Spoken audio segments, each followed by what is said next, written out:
Hello friends लोग, मैं हूं आपका दोस्त मोंटी और आप देख रहे हैं मेरा चैनल मांगा एक्सप्लेनेशन। तो जो लोग मेरे चैनल पे नए हैं वो मेरे चैनल को सब्सक्राइब कर दे, और जिन लोगों ने चैनल को सब्सक्राइब किया उनके लिए बहुत बहुत शुक्रिया। जिन लोगों ने हमारे चैनल को सब्सक्राइब नहीं किया तो भाई लोग यार प्लीज़ सब्सक्राइब कर दो। हमारे 1K सब्सक्राइबर्स कंप्लीट होने वाले थे, प्लीज़ भाई लोग सब्सक्राइब कर देना। तो एपिसोड को शुरू करते हैं। एपिसोड के स्टार्टिंग में हमें दिखाया जाता है जो यांग फैंग होता है वो क्वीन फैंग के सर पे हाथ रखता है और क्वीन फैंग को कहता है कि रॉयल क्लास स्किल कार्ड, ये क्लास वाला जो स्किल है वो मैं तुम्हें दे रहा हूँ। ये स्किल तुम्हारे बहुत ज़्यादा काम में आएगा। जब भी तुम्हारे पास कोई एनिमी होगा या कुछ भी होगा, तुम्हें भागने के लिए किसी भी चीज़ की ज़रूरत नहीं होगी। तुम इस स्किल को ऑन करके तुम जहाँ जाना चाहते हो वहाँ पे जा सकती हो, और तुम इस स्किल की वजह से उड़ भी सकती हो। और फिर हमें दिखाया जाता है जो क्वीन फैंग होती है वो कहती है कि वाओ, ये बहुत ज़्यादा अच्छा है, थैंक यू भैया, मेरा भाई सबसे ज़्यादा अच्छा है। और फिर हमें दिखाया जाता है कि जो यांग फैंग होता है वो डुआनजू के पास जाता है और कहता है कि डुआनजू, ये स्किल मैं तुम्हारे लिए लेके आया हूँ। ये एल्फ क्लास स्किल है, ये स्किल बहुत ज़्यादा अच्छा है और ये तुम पे बहुत ज़्यादा काम में आएगा, क्योंकि ये स्किल से तुम पौधों से या किसी भी जानवर से बात कर सकती हो और तुम्हें इसके और ज़्यादा फ़ायदे हैं। तुम इसे ज़्यादा अच्छे से यूज़ कर सकती हो, इसलिए मैं इस स्किल को सिर्फ तुम्हारे लिए लाया हूँ।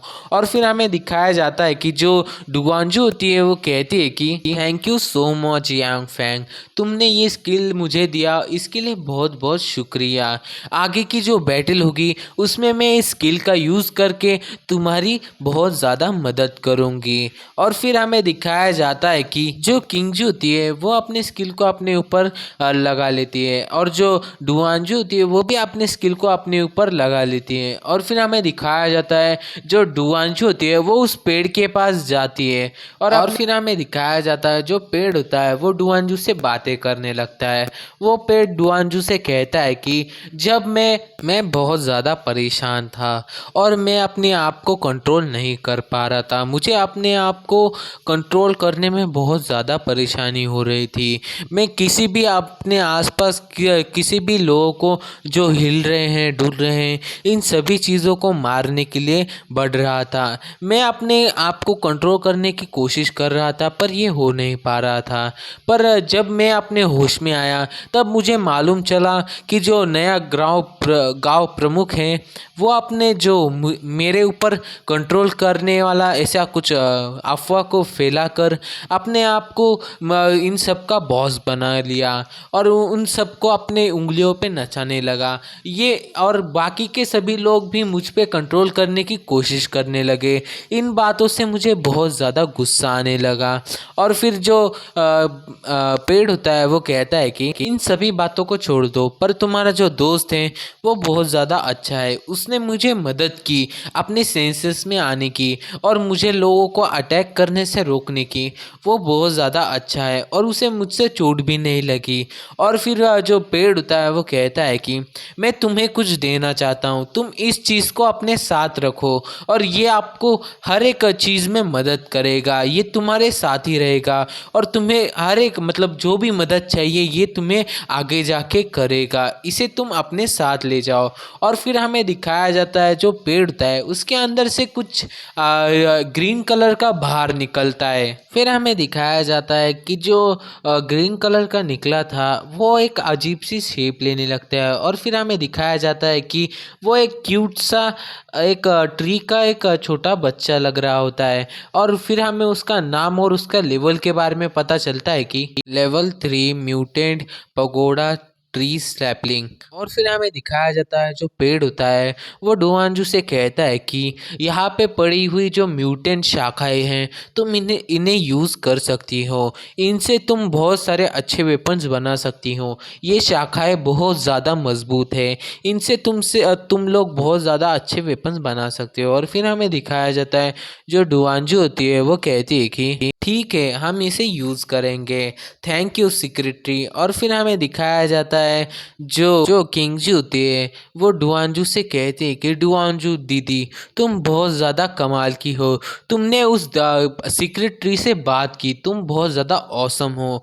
और फिर हमें दिखाया जाता है जो डुआनजू होती है वो कहती है कि नहीं नहीं, ऐसी कोई भी बात नहीं है, मैं सिर्फ ये सब कुछ इसलिए कर पाई, जो यांगफेंग है उसने मुझे जो स्किल दिया था उससे मैं उस ट्री से बात कर पाई और उस ट्री ने मुझे बहुत कुछ बताया, थैंक यू यांगफेंग। और फिर हमें दिखाया जाता है जो यांगफेंग होता है वो डुआंगजू के पास चला जाता है और फिर जो डुआंजू होती है वो यांगफेंग से कहती है कि यांगफेंग, मुझे सेक्रेटरी ने एक स्पिरिट दी है और मुझसे कहा है कि जो मेरी शाखाएं हैं तुम उसका यूज़ कर सकते हो और जो म्यूटेंट बन चुकी थी तुम उसका यूज़ करके बहुत सारे अच्छे वेपन्स बना सकते हो। और फिर हमें दिखाया जाता है जो यांगफेंग होता है वो कहता है कि ओह, तो ये स्पिरिट हैं, ये तो तीसरे लेवल की हैं और ये बहुत ज़्यादा पावरफुल होती है, इन स्पिरिट की वजह से ही जो हमारी बैटल थी वो बहुत ज़्यादा मुश्किल थी, मैं तो बाल बाल बच गया। और फिर हमें दिखाया जाता है कि जो यांगफेंग होता है वो डुआनजू से कहता है कि ये स्पिरिट बहुत ज़्यादा पावरफुल है तो इसे अच्छी तरह से ट्रेन करना और इससे बहुत ज़्यादा मदद हो सकती है हमें। और फिर जो डुआनजू होती है वो कहती है कि हाँ, मैं इसे बहुत अच्छी तरह से ट्रेन करूँगी और इसे लड़ाई में भी यूज़ करूँगी, ये बहुत ज़्यादा पावरफुल है। और फिर हमें दिखाया जाता है कि जो यांगफेंग होता है वो सभी से कहता है कि क्या सब लोगों के काम हो चुके होंगे, तो चलो यहाँ से निकलते हैं, हमें इस गांव को जल्दी खाली करके यहाँ से निकलना होगा। तभी हमें दिखाया जाता है जो यांगफेंग होता है उसके पास एक गांव का एक आदमी आ जाता है और वह यांगफेंग से कहता है कि आप यहाँ से नहीं जा सकते। और फिर हमें दिखाया जाता है जो यांगफेंग होता है वो बड़े चौंक के कहता है कि क्या, तुम क्या बक रहे हो। और फिर हमें दिखाया जाता है जो आदमी होता है वो यांगफेंग से कहता है कि आप लोग आज की रात यहीं पे रुके और रात का खाना हमारे साथ ही खाइए, आपने हमारे जो गांव है उसके लिए बहुत कुछ किया है, आपने हमारे सीक्रेट ट्री को भी बचा लिया है, आप बहुत ज़्यादा अच्छे हैं, इसलिए रात का खाना आप लोगों का हमारे साथ ही खाना होगा। और फिर हमें दिखाया जाता है कि जो छोटी बच्ची होती है वो जो डॉक्टर होती है उसका हाथ पकड़ लेती है और कहती है कि प्लीज़ ना, हमारे साथ चलो, मेरी जो आंटी है वो बहुत ज़्यादा अच्छा खाना बनाती है, उनका खाना बहुत ज़्यादा अच्छा होता है। और हमारा जो भुक्कड़ है मोटा वो कहता है कि क्या, उनका वो खाना बहुत अच्छा बनाती है।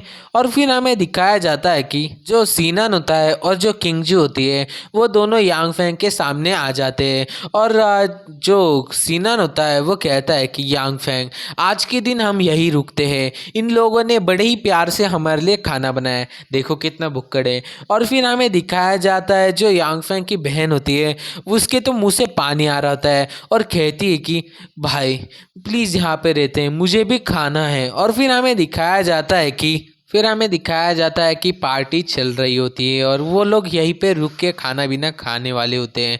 और फिर हमें दिखाया जाता है कि डॉक्टर और जो हमारा यांगफेंग होता है वो एक साथ बैठे हुए होते हैं। और फिर हमें दिखाया जाता है जो डॉक्टर होती है वो यांगफेंग से कहती है कि काश ये सब कुछ ऐसा ही हो, सिर्फ इसमें अपोक्लिप्स है वो ना हो, अपोक्लिप्स शायद चला गया हो और हम लोग ऐसे ही का हंसी मजाक कर रहे हो। और फिर हमें दिखाया जाता है कि ये बातें सुनने के बाद जो यांगफेंग होता है वो अपने मन में कहता है कि यह तो अभी शुरुआत है, हमारी जो आप अभी की जो खुशी है उसे ऐसे ही इंजॉय करनी होगी, वरना हमें इसका इंजॉयमेंट का कोई भी समय नहीं मिलेगा, हम जल्दी ही हमारी जगह पे पहुंचने वाले हैं और वहाँ पे असली बैटल शुरू होने वाली है, वहाँ से हमारी पहली बैटल शुरू होगी जिसमें हमें बहुत ज़्यादा सफ़र करना पड़ सकता है, उसमें हमें बहुत ज़्यादा चोटें लगेगी और बहुत सारा खून भी बहेगा, पर हमें रुकना नहीं है। और फिर हमें दिखाया जाता है कि आधा महीना हो गया उनको ट्रैवल करते हुए और ट्रैवल करते करते वो आखिरकार डिजवन सिटी में पहुंच गए और कुछ जगहों को हमें दिखाया जाता है। और फिर हमें दिखाया जाता है कि गाड़ी में से किसी की तो आवाज़ आती है और कहती है कि अरे ये दिन बहुत ज़्यादा बुरे थे, आधा महीना हो गया हमें ये डिचवान शहर में एंटर होने के लिए और ये दिन मेरे लिए बहुत ज़्यादा बुरे थे। इन दिनों मुझे कुछ भी करने का मौका ही नहीं मिला। और फिर हमें दिखाया जाता है कि गाड़ी के अंदर का सीन, जहाँ पे जो सीनन होता है वो सबको बताने लगता है कि जो गाड़ी का जो गैस है वो ख़त्म होने वाला है, तो हमें आगे का रास्ता पैदल ही सफ़र करना होगा। और जो बिल्ली होती है वो भी म्याऊं म्याऊं कर रही होती है। और फिर हमें दिखाया जाता है जो डुआंजू होती है वो कहती है कि ये जो हमारा टाइम है वो बहुत ज़्यादा अच्छा गया, क्योंकि जो यांगफेंग है वो हमारे साथ था, वरना यांगफेंग हमारे साथ नहीं होता तो हम लोग सभी लोग मर जाते और हम आगे कुछ भी कर नहीं पाते।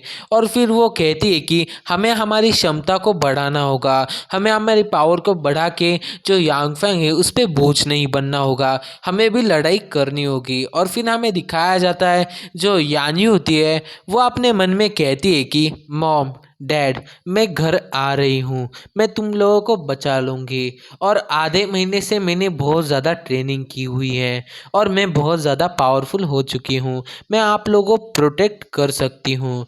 और फिर हमें दिखाया जाता है कि जो किंगजू होती है वो एक तरफ चौंक के देखती है और फिर हमें दिखाया जाता है जो किंगजू होती है उस पर एक ज़ॉम्बी अटैक करने वाला होता है, पर जो किंगजू होती है वो जाती हैं और जो मतलब जो ज़ॉम्बी होता है उस पर अटैक करने लगती है और उस पर एक छलांग मारती है और अपनी जीभ दिखाते हुए कहती है कि मैं अभी अभी बाहर निकली हूँ, तब भी तुम मुझे पकड़ नहीं पाओगी, मैं तो तुम्हें मार दूंगी। और फिर दिखाया जाता है कि जो यान्यू होती है उसे, और यान्यू अपने सामने वाले सभी ज़ॉम्बीज़ को मार रही होती है। और फिर हमें दिखाया जाता है डॉक्टर और डुआंजू को, जो डुआंजू होती है जो अपना पीरियड होती है उससे उस ज़ॉम्बी पे अटैक करती है और उस ज़ॉम्बी को भी मार देती है। और फिर हमें दिखाया जाता है जो सीनन होता है उस पे एक ज़ॉम्बी अटैक करने वाला होता है। तो इसी पॉइंट पे हमारा ये वाला एपिसोड खत्म होता है। तो एपिसोड कैसा लगा कमेंट करके जरूर बताना, और चैनल पे नहीं तो चैनल को सब्सक्राइब और वीडियो को लाइक और शेयर जरूर करना। तो भाई लोग वीडियो लेट आ रही है तो सॉरी वर का, लाइट अभी अभी आई थी इसकी वजह से वीडियो लेट आ रही है। तो बाय बाय।